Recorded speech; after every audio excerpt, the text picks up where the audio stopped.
Hey guys, welcome back to my channel. Thank you so much for coming back here.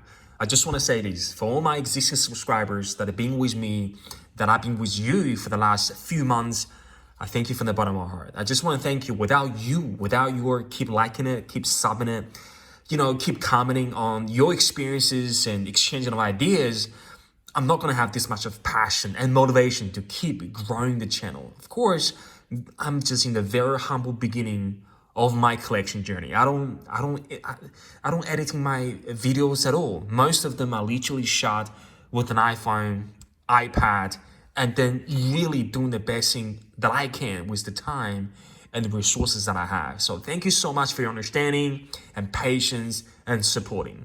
And if you guys checking out this video for the first time, I appreciate you as well.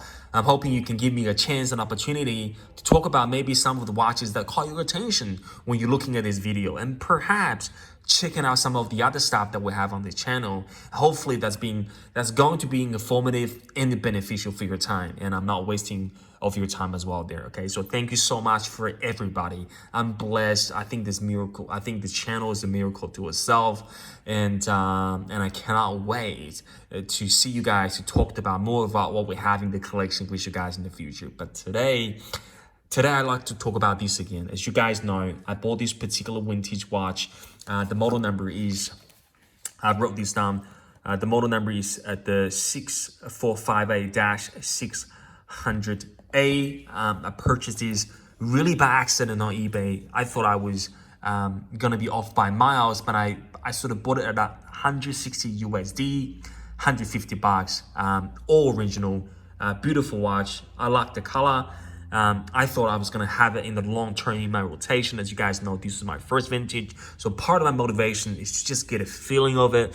But more importantly, this watch hasn't left my wrist for 2 days. Okay, so since I bought it, I always had it on, of course, without going to the showers, but I slept with this watch. I did activities with this watch. And today, sadly, it come to a conclusion that I'm going to pass it on to the next buyer. Of course, I'm hoping the next buyer will be a hobbyist, will be someone that is passionate about watches as well. Highly likely that person will be, and I wish that person the best of luck. So today, I like to, again, split this video into two parts. The first one is I like to talk about this particular watch on itself, with a couple things that I noted down here and my experiences of it. The second part is, again, I want to address the reason why it comes to conclusion of selling it to the next buyer, and some brief comparison just on the surfaces of a couple of other iconic Seikos that we have in the collection. Okay, so hopefully you're gonna like it. Again, any questions, anything you want to talk about this watch, please chime in the comments below.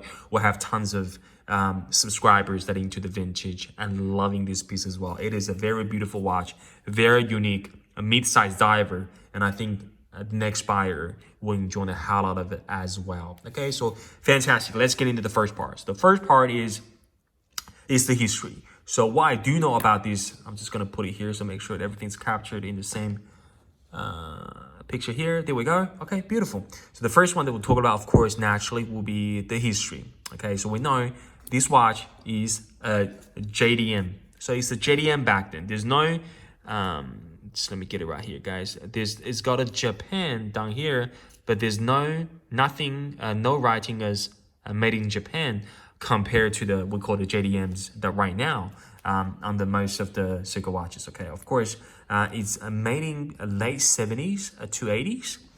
This watch was made in 1981, so it is a 42 years old watch. Of course, we're going to talk about the size in a minute, but this is a mid-sized diver, I think, which is very critical, is that it contributes the reason why I'm selling it, because the size really doesn't work for me. I do see where the market is for this mid-size, especially back 40 years ago, and with today's trend of the watches going on the 40s. Again, didn't really work on my wrist. And as you can see, because this watch was made in the late 70s, 80s, you can tell how the design language is really sort of represent an early design language of the SKX that we all love, today. Of course, we're gonna have this comparison in a minute when we talk about the comparison, the second part. But from a history standpoint, excuse me guys, sorry, but from a history standpoint, that's all there is that I can think of. Of course, anything additional, please contribute to the comments. From a movement standpoint, it is a full serviceable quartz. It is a full serviceable quartz.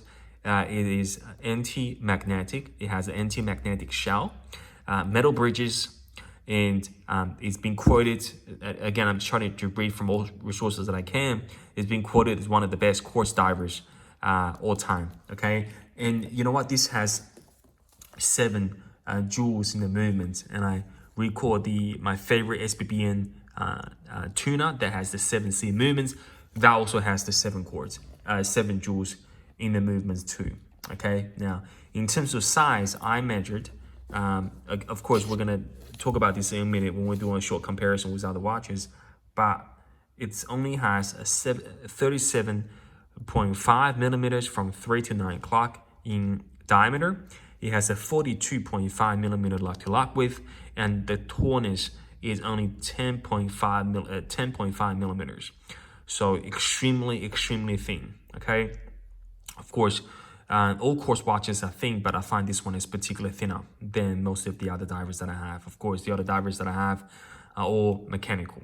And the other thing I want to talk about in my experiences is with the vintage watch, that there's really no lume on it, okay? There's no lume on it. The lumes are pretty much faded out. I mean, there's a little bit of lume if you expose this watch to a strong light source, but there's not much to it. It's putting this word, it's not readable in the dark, you know, after sort of, you know what I mean, right? During evening time. The water resistant is, I would say, is non-existent. Of course, it can be tested and can replace with the old seals and gasket. However, this one has not. This one had a brand new battery that's fitting to the watch. So water resistance becomes one of the very thin topic that talked about. People are going to be careful. And the third part is, I've looked it up, but there's literally no parts that out there in the wild that replacing this in terms of, you know, right? Handset, second hands, indices or bezel, of course, case, and everything, the movements. I think the watches like this that still exist in the wild that looks as good as this is a pretty good miracle to itself already. This watch has been through a lot, but it's still in a fantastic condition according to its age. Again, it's 42 years of age, right? Now, that's my first part. That's, as far as I know, those are the key things that I noticed about this vintage watch, okay? Now, the second part I want to talk about is the reason sort of why I'm selling it. Of course, considering what I have in the collection, are as following. Now, it's number one, because the water resistant and no lume, it's a great thing to know, because you sort of anticipate it. It's going to be part of the whole deal for vintages. But for me, it's not really practical if I choose to have this on my wrist 24/7, because again, you know, we play with kids. You are sort of near to the water all the time, and you know, you sort of do all the house chores and cooking, and there's stains here and there. I'm just not feeling exactly confident by having this on my wrist, knowing that this watch, and knowing that, you know, these watches can cost quite a bit of money, and especially if considering if you want to hold it, you want to keep this watch as good as it can be, so the value and tension can be had in the future. So knowing those, I'm not calling these weaknesses, but knowing those attributes, it's probably not for me for now. But in saying that, am I considering picking up a slightly newer vintage that's probably made in the 80s that you know, had water tested and had the seals and gaskets replaced, such as I think the model is 7548. So potentially I will use that as my next inspiration for the vintage. But again, that's reason number one. Reason number two is simply that the size is great, is mid-size. It had a following back then, and it definitely works for the current watch trend that all watches are making in slightly smaller sizes. But for me, I'm going to put on the wrist to show you what it actually looks like. But for me, the 37.5 as a sports watch, right? As a dress watch or sort of everyday piece, it might be a different story.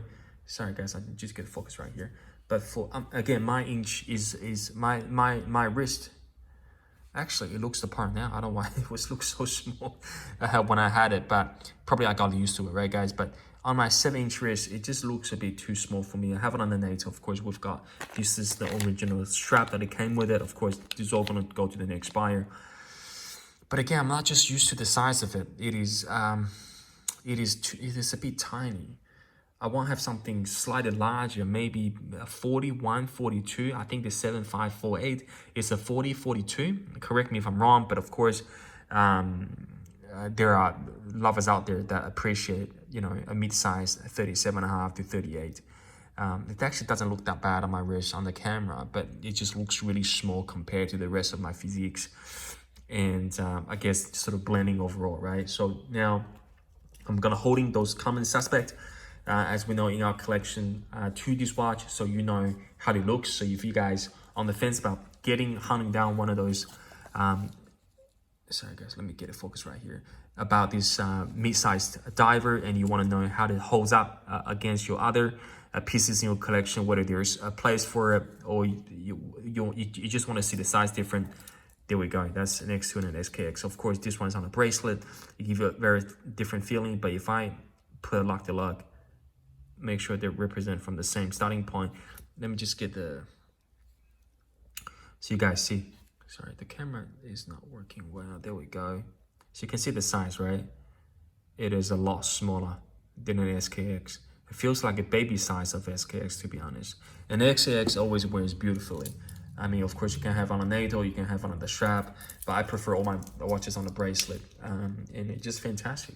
I mean, I really prefer a size like this in a vintage style. Maybe slightly smaller than this. I think this is 42, right?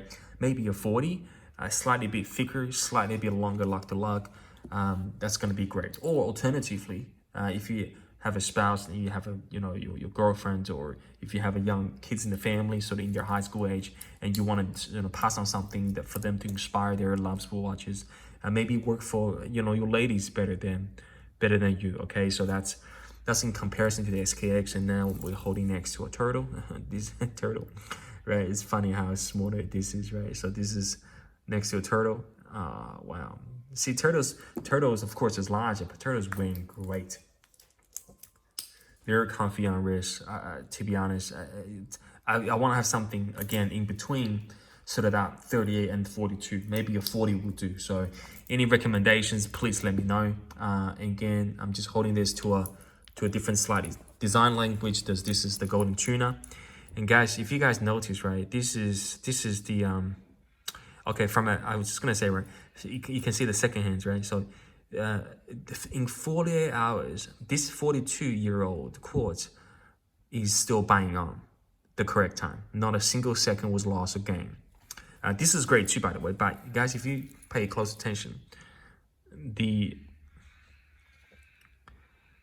a 42 years old Quartz, as we know, the second hands don't normally hit the market. That's very common to see on the Quartz movement. But you see, it's hitting all the markers.